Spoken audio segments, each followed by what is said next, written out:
माता की, भारत माता की, भारत माता की। वंदे वंदे वंदे। जय श्री राम, जय जय श्री राम। आज की इस ग्रेटर हैदराबाद म्युनिसिपल कॉरपोरेशन के इस चुनाव प्रचार में यहां पर भारतीय जनता पार्टी के आप सभी कार्यकर्ता बंधुओं के साथ मिलकर के इस चुनाव में अपना योग्य मार्गदर्शन दे रहे राष्ट्रीय महामंत्री माननीय श्री भूपेंद्र यादव जी, प्रदेश के माननीय अध्यक्ष श्रीमान बंदी संजय कुमार जी, राष्ट्रीय उपाध्यक्ष श्रीमती डीके अरुणा जी, माननीय विधायक श्रीमान टी राजा सिंह जी, माननीय सांसद श्री स्वयं बाबू राव जी,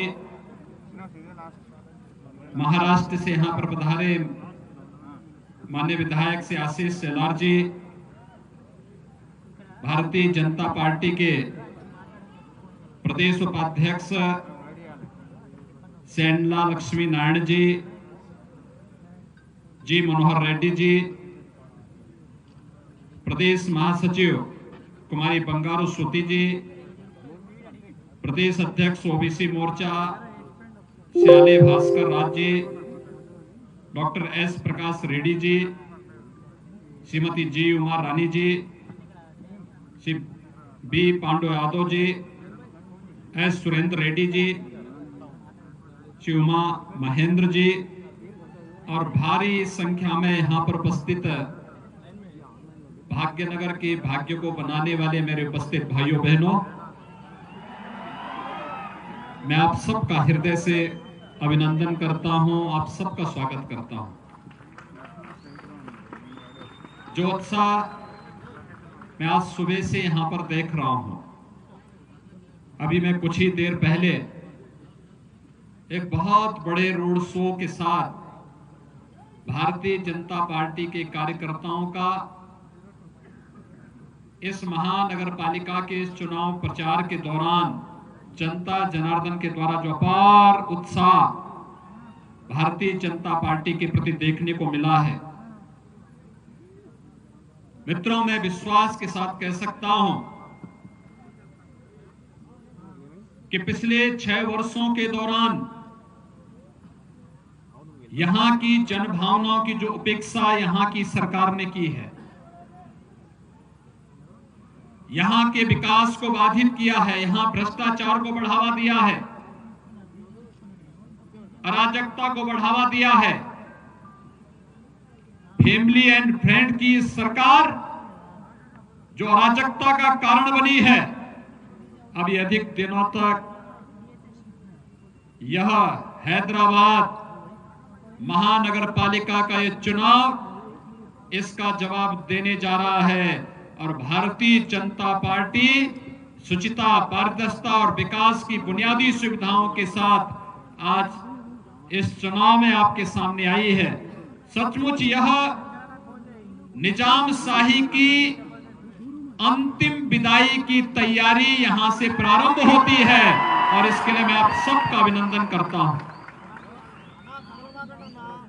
भाइयों बहनों, आपने पिछले 6 वर्षों के दौरान प्रधानमंत्री मोदी जी के नेतृत्व में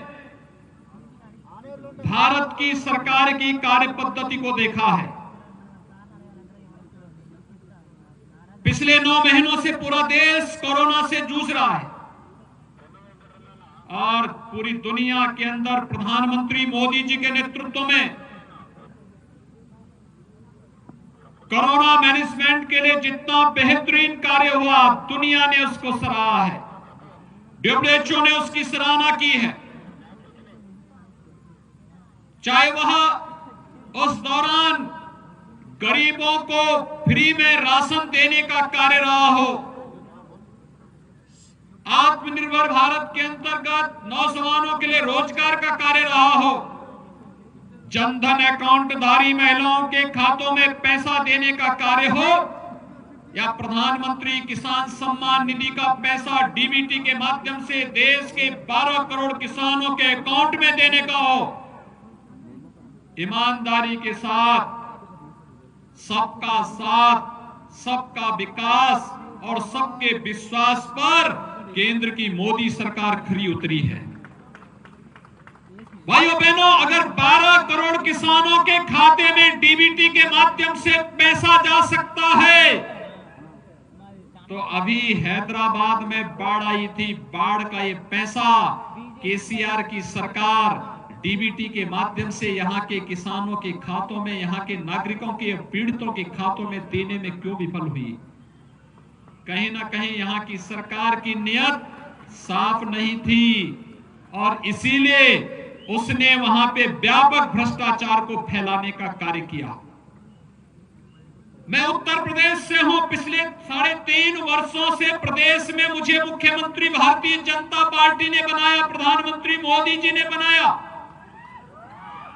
भाइयों बहनों, 3.5 वर्ष में हम लोगों ने प्रदेश के अंदर 35 लाख गरीबों को प्रधानमंत्री आवास उपलब्ध करवाए हैं। मैं पूछना चाहता हूं केसीआर से, वे 6 वर्षों से यहां मुख्यमंत्री हैं, उन्होंने कितने गरीबों को यहां पर प्रधानमंत्री आवास योजना का लाभ दिया है? और आखिर यहां के गरीबों को प्रधानमंत्री आवास योजना का लाभ क्यों नहीं मिल पा रहा है? उत्तर प्रदेश के अंदर 10 करोड़ लोगों को आयुष्मान भारत के अंदर आयुष्मान भारत की सुविधा का लाभ 5 लाख रुपए सालाना स्वास्थ्य बीमा का कवर मिलता है। आखिर तेलंगाना में इस सुविधा का लाभ यहां की सरकार क्यों नहीं दिला रही है, जबकि मोदी जी ने तो पूरे देश के अंदर योजना को लागू किया है? इसका मतलब यहां की सरकार का गरीबों को चिंता नहीं, किसानों की चिंता नहीं, नौजवानों की चिंता नहीं, उन्हें चिंता है अपने परिवार की और एमआईएम की। उन्हें चिंता है अपने परिवार की और एमआईएम की, यहां की जनता की चिंता नहीं है। और भाइयों बहनों, एमआईएम की कार्य पद्धति किसी से छुपी भी नहीं। भूपेंद्र जी बिहार के चुनाव के प्रभारी थे भारतीय जनता पार्टी के, और बहुत भारी विजय प्रधानमंत्री मोदी जी के नेतृत्व में भारतीय जनता पार्टी ने बिहार के अंदर अपने गठबंधन के साथ फिर से सरकार बनाई है। भूपेंद्र जी चुनाव के बाद आज यहां पर मेरी पहली मुलाकात हो रही, मैं उनका अभिनंदन करता हूं। जितनी शानदार विजय बिहार के अंदर हुई, बिहार के अंदर फिर से भारतीय जनता पार्टी गठबंधन की सरकार बनी, एमआईएम का एक विधायक बना, और जब शपथ लेने के लिए गया तो उसने कहा मैं हिंदुस्तान के नाम पे शपथ नहीं लूंगा। भाइयों बहनों, हिंदुस्तान में रहोगे, हिंदुस्तान का खाओगे, लेकिन हिंदुस्तान का गाओगे नहीं।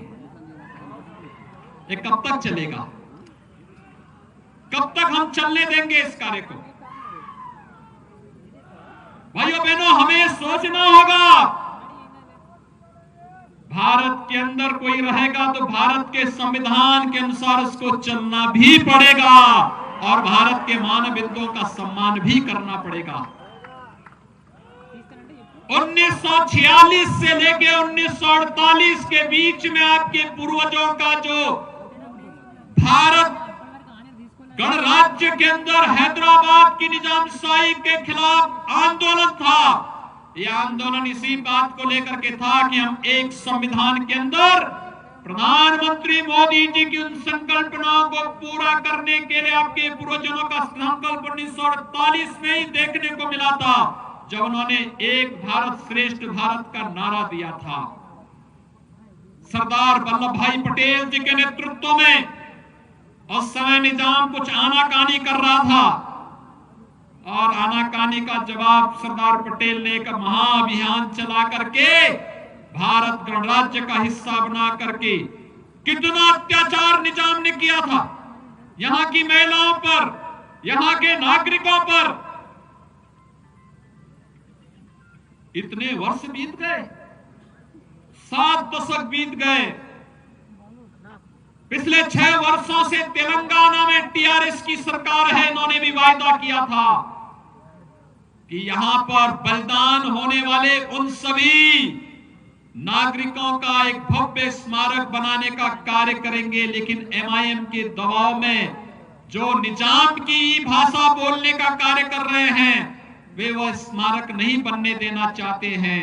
भारतीय जनता पार्टी आपके पास आई है कहने के लिए कि हैदराबाद की निजामशाही को समाप्त करने के लिए उनके रजाकारों के अत्याचार के खिलाफ जो आंदोलन यहां पर हुआ था, उस आंदोलन में शहीद होने वाले भारत माता के उन सभी सपूतों का स्मारक यहां पर पूरे गर्व गौरव के साथ बनना चाहिए।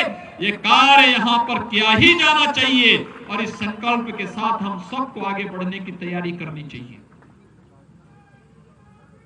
लेकिन आज यहां पर एमआईएम के दबाव में टीआरएस की सरकार कार्य नहीं करने देना चाहती, वे नहीं होने देना चाहती है। वे हर प्रकार से आपकी भावनाओं को दबाने का कार्य करना चाहते हैं। कार्य कैसे होता है आपने भी देखा होगा। प्रधानमंत्री मोदी जी ने 2014 में शपथ लेते ही एक मंत्र दिया था देश को। उन्होंने कहा था मैं जाति, मत, मजहब, क्षेत्र, भाषा के आधार पर किसी के लिए कोई घोषणा नहीं करूंगा। उन्होंने कहा था मेरा एक मंत्र होगा, वह होगा सबका साथ, सबका विकास। और सबका साथ और सबका विकास हुआ तो मोदी जी को फिर से सबका विश्वास भी मिला। 2019 में फिर से भारी बहुमत से प्रधानमंत्री बने।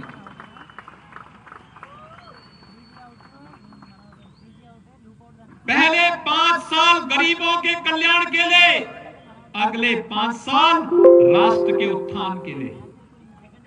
आज पाकिस्तान भी तेरी नजरों से भारत को देख नहीं सकता। याद करिए वह भी दिन थे जब मुंबई में आतंकी हमला होता था, भारत सरकार चुप हो जाती थी। और आज पुलवामा में थोड़ा दुस्साहस किया, पाकिस्तान के अंदर घुस करके सर्जिकल स्ट्राइक करने का कार्य भी प्रधानमंत्री मोदी जी ने किया। एक समय था जब कश्मीर में बिना परमिट के नहीं जा सकते थे। आज अगर हैदराबाद का नौजवान भी चाहेगा तो श्रीनगर के अंदर मकान और जमीन खरीद करके रह सकता है। यह अधिकार किसी ने दिलाया है? प्रधानमंत्री मोदी जी ने और गृह मंत्री अमित शाह जी ने आपको दिलाया है। अभिनंदन करना चाहिए इन दोनों महापुरुषों का जिन्होंने एक भारत श्रेष्ठ भारत की इस परिकल्पना को साकार किया है। भाइयों बहनों, यह है एक भारत श्रेष्ठ भारत की परिकल्पना। मोदी जी के लिए पूरा भारत एक है, पूरा भारत उनका परिवार है। और केसीआर के लिए अपना परिवार ही तेलंगाना हो गया है। यही अंतर है। एमआईएम के लिए तो 2 भाई के अलावा तीसरा कोई है ही नहीं, और किसी के बारे में सोच ही नहीं सकते। हमेशा उल्टा ही बोलेंगे। भाइयों बहनों, ट्रिपल तलाक की कुप्रथा को मोदी जी ने समाप्त कर दिया हमेशा के लिए। 3 तलाक के नाम पर आधी आबादी पर अब कोई अत्याचार नहीं कर पाएगा, और करेगा तो जेलें उसका इंतजार करेंगे। और मैं सचमुच जब 5 अगस्त को प्रधानमंत्री मोदी जी ने अयोध्या में राम मंदिर के कार्य का शुभारंभ किया, मेरी हार्दिक इच्छा थी कि यहां से भी आप लोगों को भी आमंत्रित करो, लेकिन कोविड-19 के प्रोटोकॉल को ध्यान में रखना था। भाइयों बहनों, कोविड-19 के प्रोटोकॉल को ध्यान में रख करके कार्य भगवान राम के भव्य मंदिर के निर्माण कार्य को आगे बढ़ा दिया गया। 492 वर्ष के इतिहास में जो कार्य कभी नहीं हो पाया, आज मोदी जी के नेतृत्व में अयोध्या में भगवान राम के भव्य मंदिर के निर्माण का कार्य आगे बढ़ चुका है। आने वाले 3-4 वर्षों में जब भगवान राम का भव्य मंदिर का निर्माण होगा, आप में से एक एक व्यक्ति अयोध्या में सादर आमंत्रित होगा भगवान राम के रामलला के दर्शन करने के लिए। यह आनंद आप सबको भी प्राप्त होगा। यह है राष्ट्र गौरव, यह है आत्म गौरव का भाव। और राम मंदिर बनने का मतलब राम राज्य की उस अवधारणा को जो सबका साथ, सबके विकास के साथ हम सबको आगे बढ़ने की प्रेरणा देता है।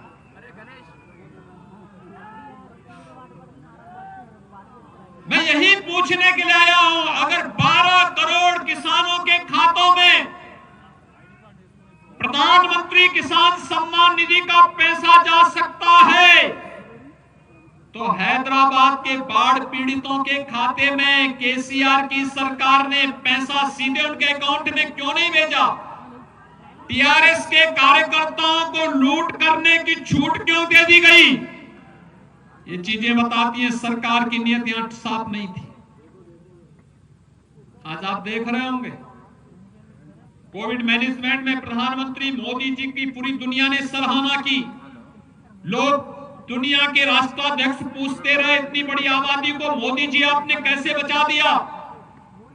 20 लाख करोड़ रुपए का आर्थिक पैकेज, 1,76,000 करोड़ रुपए का देश के अंदर गरीब कल्याण पैकेज, और अब टीकाकरण की भी बात आ चुकी है। आज तो प्रधानमंत्री मोदी जी स्वयं हैदराबाद में आकर के उस लैब का भी निरीक्षण करने के लिए गए हैं। सुबह सुबह जब तमाम नेता सो रहे थे, तब देश के यशस्वी प्रधानमंत्री अहमदाबाद, हैदराबाद और पुणे की यात्रा करके देश के अंदर अपने देश के 135 करोड़ जनता की जान को बचाने के लिए वैक्सीन की प्रगति की समीक्षा करने के लिए दौरा कर रहे हैं। यह है राष्ट्र प्रेम का यह भाव। और हैदराबाद में रहने के बावजूद केसीआर कभी भी नहीं गए होंगे उस लैब में, कभी नहीं गए होंगे। गए हैं क्या? गए हैं। ये बातें इस बात को साबित करती हैं उनके मन में जनता के लिए कोई जगह नहीं है। वे जानना ही नहीं चाहते। उन्हें एमआईएम से ही फुर्सत नहीं और परिवार से ही फुर्सत नहीं। उनके लिए फैमिली और फ्रेंड के अलावा कोई तीसरा है ही नहीं। मैं देख रहा था पूरी जगह पोस्टर में पिता पुत्र का चित्र लगा है, और अराजकता फैलानी हो तो फ्रेंड के रूप में एमआईएम जैसे नमूने जो मिल गए हैं। भाइयों बहनों, तेलंगाना के लिए बहुत बड़ा कार्य इस महानगर पालिका चुनाव के माध्यम से एक संदेश आप सबको देना है। हम लूट की छूट नहीं देंगे, ये मैसेज होना चाहिए। लूट की छूट नहीं मिलनी चाहिए लोकतंत्र में किसी को भी। और जनता जनार्दन है। एमआईएम और टीआरएस की गठबंधन का कोई भी यहां पे महानगर पालिका बनती है तो लूट की खुली छूट उनको होगी। जनता बुनियादी सुविधाओं से वंचित होगी। व्यापक अराजकता का और लूट खसोट का जो दौर उन्होंने पिछले 6 वर्षों के अंदर किया है, यही देखने को मिलेगा। भारतीय जनता पार्टी है आपसे कहने के लिए, उत्तर प्रदेश के अंदर जब भाजपा नहीं थी तब राम की जन्मभूमि के जिले को लोग फैजाबाद से पहचानते थे। हम लोग आए, हमने अयोध्या नाम कर दिया। अगर फैजाबाद अयोध्या हो सकता है, भाइयों बहनों, अगर इलाहाबाद प्रयागराज हो सकता है, तो हैदराबाद भी भाग्यनगर फिर से बन सकता है। और उसी भाग्यनगर के भाग्य को बनाने के लिए चुनाव है।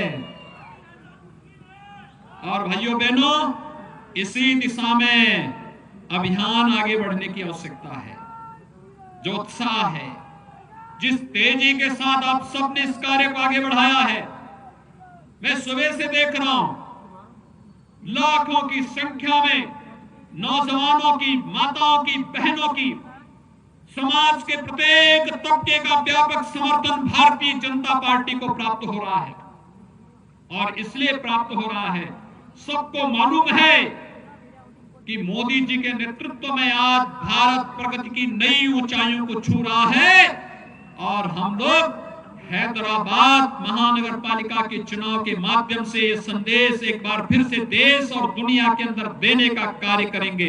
इतना बड़ा कार्यक्रम एक अभियान के साथ, और इसीलिए मैं स्वयं भी आज यहाँ की कमेटी से, यहाँ के प्रदेश अध्यक्ष जी से स्वयं अनुरोध करके आया हूं कि अगर वहां पर मैं भी कुछ योगदान कर सकूं तो मैं भी विशेष रूप से आपके बीच यहां पर आया हूं, आप सबसे अपील करने के लिए। भारतीय जनता पार्टी के सभी प्रत्याशियों को भारी बहुमत से विजयी बना करके हैदराबाद के भाग्य को बदलने के लिए, भाग्यनगर का मतलब जो समृद्धि का प्रतीक हो, समृद्धि व्यक्ति के जीवन में, उसके पारिवारिक जीवन में, उसके सार्वजनिक जीवन में, और बुनियादी सुविधाओं के माध्यम से विकास की योजनाओं को हर जन तक बिना भेदभाव के पहुंचाने का अभियान, उस अभियान के साथ आप सबको जोड़ने के लिए आज मैं यहां पर आप सबसे अपील करने के लिए आया हूं। आप सभी भारतीय जनता पार्टी को भारी बहुमत से अपने समर्थन और सहयोग दें, भारतीय जनता पार्टी के पक्ष में अपना समर्थन दें। यही अपील करने के लिए आपके बीच में मैं यहां पर उपस्थित हुआ हूं।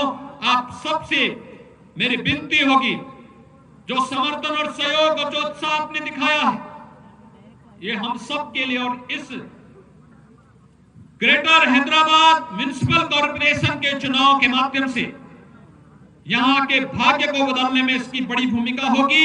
यही अपील करते हुए मैं वाणी को देता हूं विराम। जय जय श्री राम, जय जय श्री राम, जय जय श्री राम।